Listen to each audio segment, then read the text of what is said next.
Good evening, my name is Paul. Tonight I'm going to be reading Loving the Escort by Rose Perry. Matt closed the distance between them.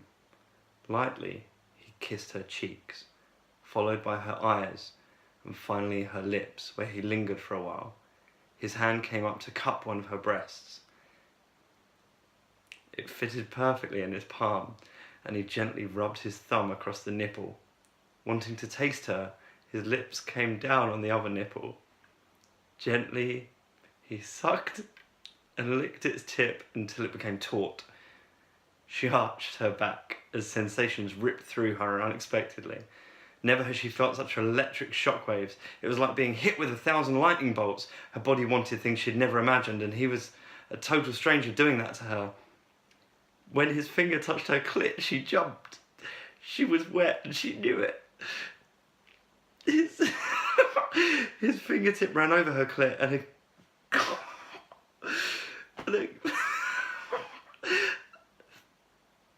His fingertip ran over her clit and a gush of sticky substance escaped her opening.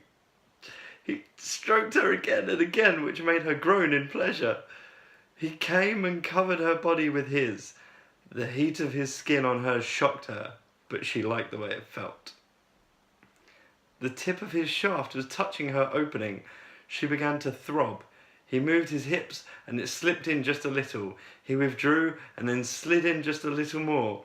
She twined her arms around his neck and brought his lips down to hers. Her legs came up and wrapped around his, hugging him completely. Finally, Matt plunged into her cavern, filling her to the extreme. Then they slowly started to move together, dancing to the rhythm of the music still playing on the stereo. Gradually, the tempo increased as their bodies rocked back and forth. Janet felt herself rise. Her body tightened around Matt.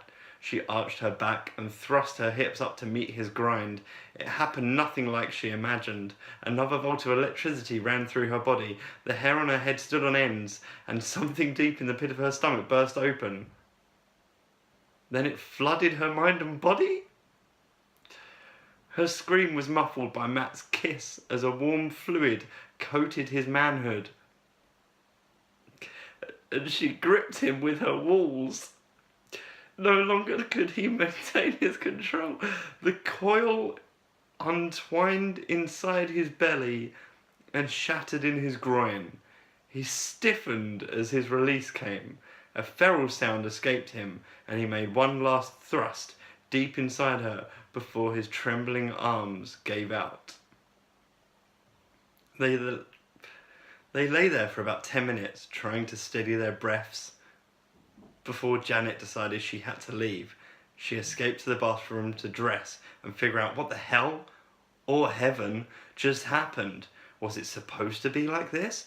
Wasn't this supposed to be reserved for couples, people in love?